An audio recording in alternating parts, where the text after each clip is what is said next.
It's a Twitter bloodbath. Nearly 4,000 fired in one fell swoop. Half the global workforce. Twitter hit another low over the weekend. Elon Musk says the social media platform is still seeing a negative cash flow because of a 50% drop in ad revenue. It comes as Meta launches its so-called Twitter killer, Threads. Fidelity writing down its stake in Twitter, now valuing the company at just 33% of Elon Musk's purchase price of $44 billion. He said in early November that Twitter was losing $4 million a day. Acquiring Twitter might have been Elon Musk's worst business decision. As you just heard, Twitter has been losing $4 million per day, and that is just the beginning. How did this situation get to this point, and why was Musk's acquisition of Twitter doomed from the start? Twitter, similar to other social medias like Facebook, Instagram, TikTok, LinkedIn, and Snapchat, creates value by facilitating exchanges between multiple people as a platform. Twitter allows users to spread their word and ideas as tweets, mostly consisting of a short paragraph. By facilitating exchanges, users become engaged in social media. However, facilitating these exchanges for its global user base is expensive, so social media platforms cover costs and ideally make profit by selling their scarce digital space to brands that pay to advertise to the social media's large audience. Twitter makes 90% of its revenue from advertising, similar to Facebook's 97% and Snapchat's 99%. Other digital companies also mostly generate revenue from advertisements, such as nearly all of Google's search revenues and YouTube's revenue before YouTube Premium. Usually, search-based services are able to better monetize its users as each usage of search has an intent of either purchasing or learning more about the search content. This is reflected in their much higher click-through rate, which is the proportion of users that clicked on an advertisement when displayed. For social media to correctly show relevant advertisements that a user will click on, they must gain as much data about the user as possible, as their engagement in their platform usually has no intention of purchasing or learning about a product advertised. However, Twitter falls well behind its similar competitors, such as Facebook and Instagram, in monetizing its users. While Facebook has in-depth data about its users, such as gender, age, location, hometown, friends, education history, communities, hobbies, purchase behavior, and even salary, Twitter only asks for your birthday and option your location. LinkedIn as well has an incredibly deep understanding of its users in regards to their education history, career history, location, interests, salary range, age, and gender. To make it worse, before Musk's controversial move to require logging in to access the site, which I'll talk more on later, over 40% of people that use Twitter did not even bother to sign in, according to the company's EU disclosure, reducing the amount of Twitter's audience that the company could monetize on. Also, an astounding 75% of Twitter users come onto the platform merely to read tweets, and on average, never posting a single tweet, and that's just following a median of 125 accounts. Twitter made enormous initiatives to increase user growth, but due to a lack of incentive to engage deeply with the platform, most of the initiatives would fail, as almost 1 billion users have tried Twitter and simply never came back to use the platform again, according to one of Twitter's largest former investors. Due to Twitter's lack of engagement, Twitter ranks second lowest amongst the most popular social media in terms of mobile usage, only slightly ahead of Snapchat. Even in the US, Twitter lags well behind the other social media platforms on consistent usage. Due to the lack of engagement, Twitter's popularity dwindles compared to other social media. When ranked in monthly active users of all popular social medias worldwide, Twitter comes second, just edging out Pinterest, but still coming below other social medias such as Snapchat and Telegram. Comparing the engagement figures to Facebook, this difference reveals how far behind Twitter is to other leading social medias. In 2021, Pew Research found only 24% of US adults are on Twitter, while a whopping 70% of US adults are on Facebook, and 37% are on Instagram. The key reason behind this is, while other social medias serve engaging purposes such as watching what their friends are up to, watching engaging tailored content, post photos and videos of their own lives, and message their close friends, Twitter's number one usage was to get the news. Although Twitter had similar usage such as get entertainment and keep in contact with friends and family, Twitter's content is usually less engaging than the short-form contents of TikTok and Instagram Reels, and less sensational than Facebook or YouTube content. In addition, Twitter's usage to keep in contact with friends and family is more surface level compared to other platforms such as WhatsApp and Facebook. Expertly, Twitter's other most popular usages are follow brands and companies and strengthen personal networks. Due to Twitter's mini blogging format and low personalization, Twitter has become the platform where users get important announcements and updates from their favorite brands or persons of power. The 30 most followed Twitter accounts are composed of 4 news agencies, 5 government officials or CEOs of large companies, 2 governmental organizational accounts, the official Twitter corporate account, the YouTube corporate account, while Instagram's 30 most followed accounts has no governmental related accounts or news agencies. A social media's ability to quickly draw users in with an incentive to be logged in and keep them on the platform for as long as possible is crucial to sway advertisers to pay for the platform's digital space. The more its users is engaged, interacting, and returning, the better. Facebook has been able to perfect their algorithm and user workflow so that users are willing to put as much of their information out there and interact with the platform's content. This attracted advertisers to the extent that in 2016, Facebook had over 23 times more advertisers than on Twitter, even though Facebook's number of active users was only 5 times that of Twitter at the time. Due to the lack of engagement, most brands advertising on Twitter utilize the platform for brand presence, which is much less lucrative than direct response advertising. Ideally, a brand would like to show you a product that they think you'll like and evoke you to purchase the product, thus targeting you for a direct response. However, since most of Twitter's users are less engaged and sometimes not even logged in, brands quickly learned that using the platform to remind users about the brand was the most cost-effective way to advertise rather than to use direct response advertising. This makes each user less valuable and monetizable to the platform. The most important KPI with social media's ability to monetize its users is to look at the average revenue per user. Facebook and Snapchat were able to continuously personalize with its users, conjuring users to interact more with the platform and target ads that are the most relevant, while Twitter started at around $20 and has never been able to grow its revenue per user. This is also reflected in how much advertisers are willing to pay for a Twitter user's click on their ad. While Facebook and Twitter have similar click-through rates at 0.9 and 0.86% respectively, since Twitter ads aren't targeting a user to purchase a product, advertisers are only willing to pay 1/3 of the price for a Twitter user's click compared to a Facebook user's click. This difference is even larger for an Instagram advertisement, as it feeds ads, clicks are worth almost 6 times that of Twitter's clicks. Despite Twitter's entire business model relying on advertisers, marketing professionals hardly consider Twitter to be an important part of the advertising sector. In a survey of 100 marketing professionals on the most important social media platform for their business, in 2022, before even Musk's acquisition, 47% responded Facebook, 24% responded Instagram, 19% responded LinkedIn, 7% responded YouTube, and only a minuscule 2% responded Twitter. With Twitter's difficulty in monetizing its users and its relatively small user base, Twitter manages to bring in a revenue that is even lower than Bing Search, a search engine that is used more as a joke than a search engine. This analysis examination of Twitter and its competitors shows that Twitter is in a really bad spot, almost an outrageously bad spot. However, many Twitter users might have known this fact, as people who actively use Twitter use it very intensely, as 90% of tweets come from just less than 10% of the platform's users, one of which was Elon Musk. After becoming an avid user of Twitter, Musk took personal interest in the social media and later acquired the company entirely on October 27, 2022. As soon as Musk's acquisition of Twitter was completed, he immediately fired the CEO Parag Agrawal, along with the CFO, Chief Legal Officer, and the General Counsel on October 28th.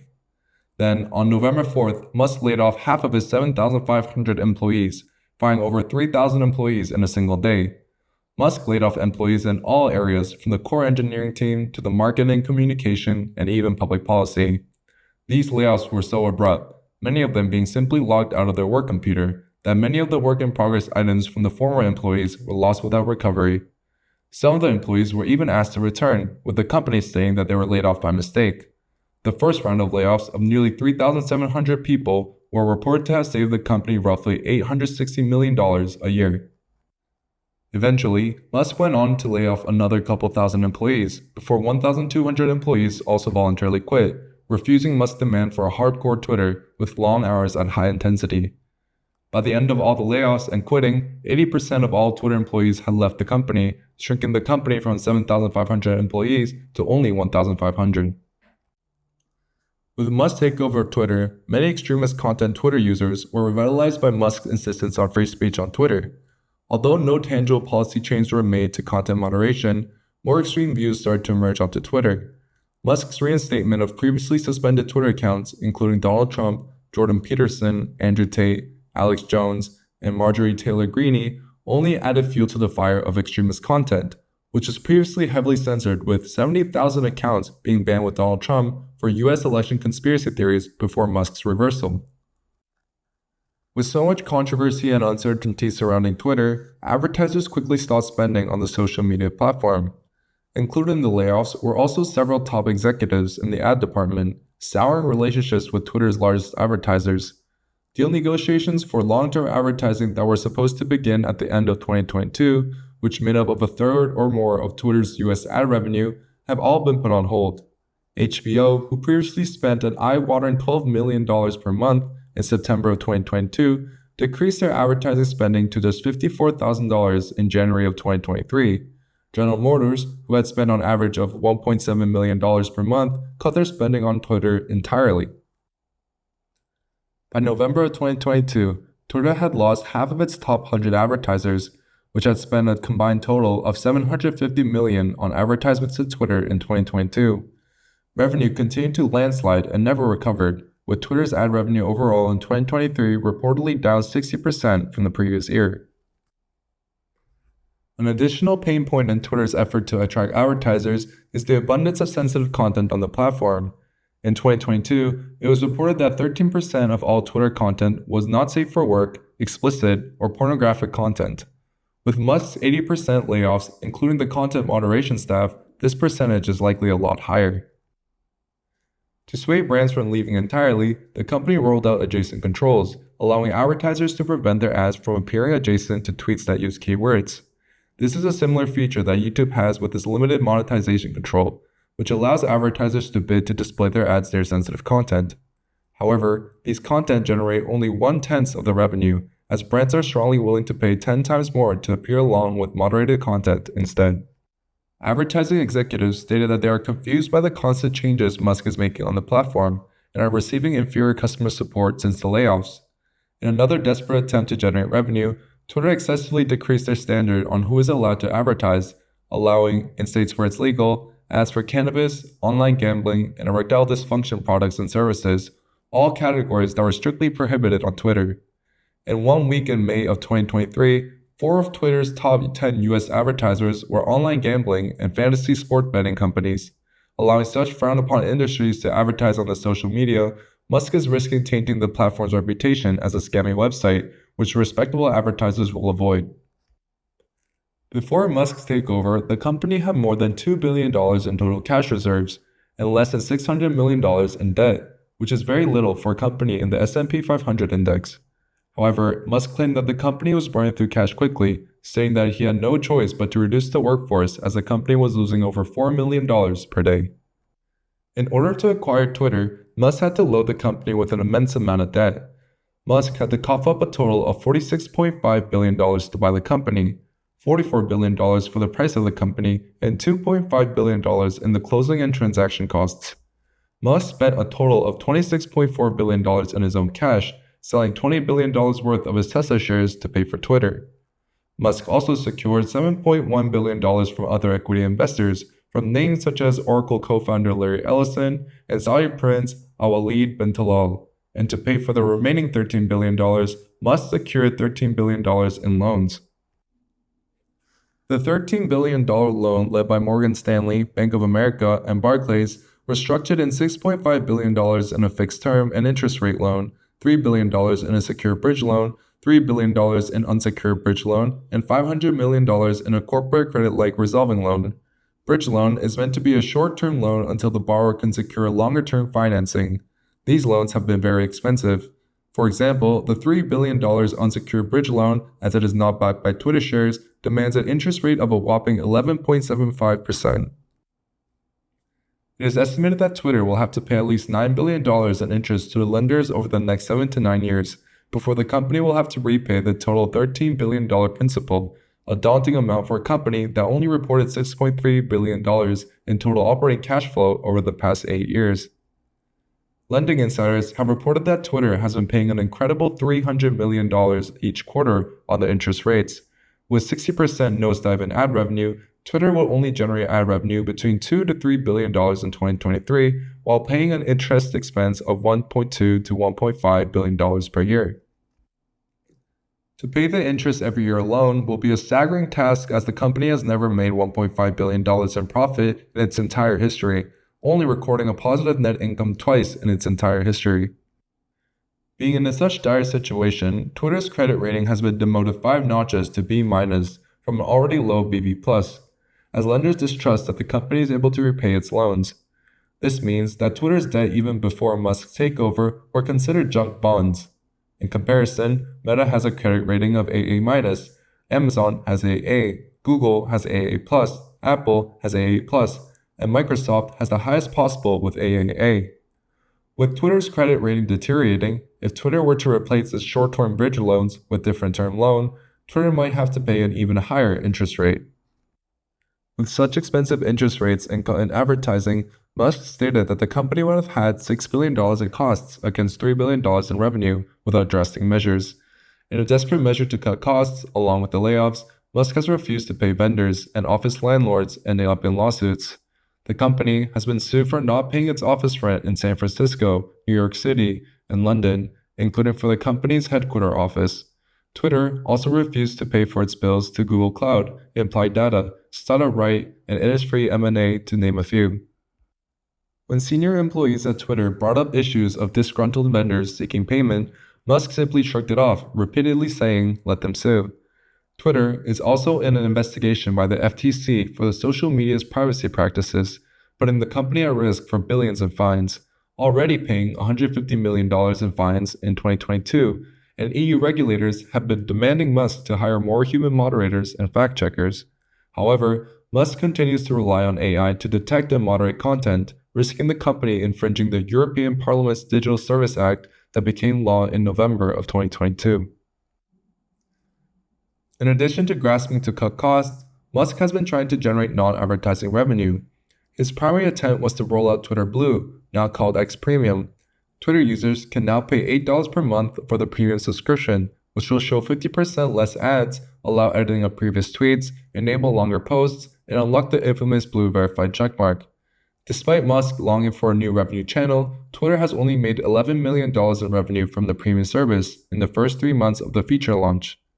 With the premium user count creeping up to 640,000 by April of 2023, Twitter likely made around $40 to $50 million as of October of 2023. As of now, Twitter, renamed as X, introduced 2 more premium tiers called Basic for $1 to $3 per month, depending on the location, and Premium Plus for $16 a month. The functionalities of these tiers did not amaze anyone, as it included modest features such as reply boosts. In some countries, such as New Zealand and the Philippines, new users must pay $1 per year to even access the social media. Since premium users will be shown 50% less ads, while each Twitter user brought in $20.96 of annual ad revenue in 2021, Twitter premium users will bring in around $106 per year from $96 of the subscription price and the half of non-premium users' average ad revenue. This is of course not considering the 60% drop in ad revenue in 2023. From the latest available data, with 640,000 paying users, only less than 0.3% of Twitter's 237 monetizable daily active users are premium users. To replace the combined sum of 60% drop in ad revenue and the $4 million loss per day, or a combined total of $4.16 billion a year, Twitter will need about 44 million premium paying users, which is about 20% of Twitter's 237 million monetizable daily active users, or 11% of its 401 monthly active users, just to break even. This will be an incredible feat, considering that YouTube still only has 3% or 80 million of its 2.6 billion monthly active users as paying premium users, while offering 100% less ads and additional features for YouTube Music and background video play. As a mini blogging platform, it will be simply too difficult to get users to pay for its services compared to music and exclusive video streaming services like Spotify, Netflix, and YouTube. So far, Musk has not been the capable leader that Twitter needs. After taking over the company, Musk required all employees to work in the office, then quickly walked back on that policy after pushback, and even cut off badge access for everyone, accidentally locking himself out of his office as well. To prevent users not logged in the website from viewing the content, Musk accidentally locked out search engines from indexing the content, dropping the number of Twitter pages Google could show by 62% in just a few days. In an attempt to grasp investor confidence, Musk abruptly rebranded Twitter to X and sold the San Francisco headquartered Twitter bird statue for $100,000. All this bad press, increased unmoderated content, and shadier advertisement has also swayed users away from Twitter. A 2023 Pew Research survey shows that a quarter of Twitter users stated that they are not very or not at all likely to be on Twitter a year from now. This is shown in Twitter traffic figures as well. Since a year after Musk's takeover, users who stopped using the Twitter app increased by 30%. US monthly active Twitter app users also fell 17.8%, while Twitter app download fell 38% globally and 57% in the US. Web traffic is also down 7% globally and 12% in the US. At a time where Musk needs to convince advertisers to come back on the platform and find ways to pay for the debt interest rate, these numbers do not bode well. With problems for Twitter only rising and the company's existence at risk, Musk has only become more desperate and unstable. If somebody's going to try to blackmail me with advertising, blackmail me with money, go f*** yourself. But go f*** yourself. Is that clear? Musk publicly told advertisers to, and I quote, go f*** yourselves, and called for the firing of Bob Iger, the CEO of Disney. Then, in one of his worst moves yet, Musk retweeted an anti-Semitic tweet about a conspiracy theory that the Jewish community actually pushed hatred against the whites and are deserving of hate, calling this theory the actual truth. This inevitably led Disney, IBM, Apple, and many others to pull advertising from Twitter once again. At a time where brands' willingness to pay for advertising are shrinking for the foreseeable future, Musk is trapped in a corner with his options. Fidelity, an investment firm that holds a percentage of Twitter shares in its blue chip growth fund, reported that the investors devalued Twitter by 65% by September of 2023 since Musk's takeover, valuing the company that was bought at $44 billion at just $15 billion. Twitter's own management has also internally valued the company at $20 billion for employee RSU compensation. With the low interest rates draining Twitter's cash supplies, Musk has reportedly been in talks with lenders to replace the $3 billion in unsecured debt, which demands a steep 11.75% interest rate, with a new loan secured by Musk's Tesla shares to negotiate for a lower interest rate. However, Musk is running out of time and options as SEC filings show Musk has already used up 63% of his shares as collateral for other loans, while his Tesla stock value has only been decreasing from $170 billion in 2022 to only about $70 billion as of early 2024. This would also mean that as each Tesla shares are worth less, Musk would have to put up more Tesla shares as collateral to maintain a certain agreed upon margin. If Twitter were to declare bankruptcy, Musk's personal equity investment in Twitter of about $26 billion would be effectively wiped out, along with other equity investors such as Sequoia Capital, Larry Ellison, and the Saudi Prince. Any Tesla stocks that Musk used as collateral will be sold off by the lenders, and Musk will lose control and voting power in Tesla. With interest rates rapidly rising, debt will become more and more expensive. Meanwhile, Twitter's enterprise value continues to deteriorate and Tesla share prices plummet. Creditors demoted Twitter's credit rating from BB+ to B- quickly after Musk's acquisition, and now no longer even publish a credit rating as they can no longer find sufficient information on the company. Even if Musk were to exercise his last option to put more Tesla shares as a collateral for new loans for Twitter, it is likely that he will find a difficult time finding a lender with interest rates low enough to keep Twitter afloat. The implosion of Twitter impending, many competitors have gained enormous traction as users move away from Musk's social media, such as Blue Sky, Mastodon, and even Meta's new Threads, which became the fastest growing online platform in history with 100 million users in just 2 months, surpassing even OpenAI's ChatGPT in user growth record. There is no doubt from Musk's cult of personality followers, or from his most critical cynics, that Musk has been the greatest innovator and entrepreneur of perhaps his generation. Musk has achieved previously unimaginable goals, such as producing recyclable spaceship parts, efficient automotive batteries, functional self-driving software, and many more. However, with so many missteps and increasing volatile behavior, Musk has settled his reputation with his acquisition of Twitter, which was doomed to fail from the very beginning.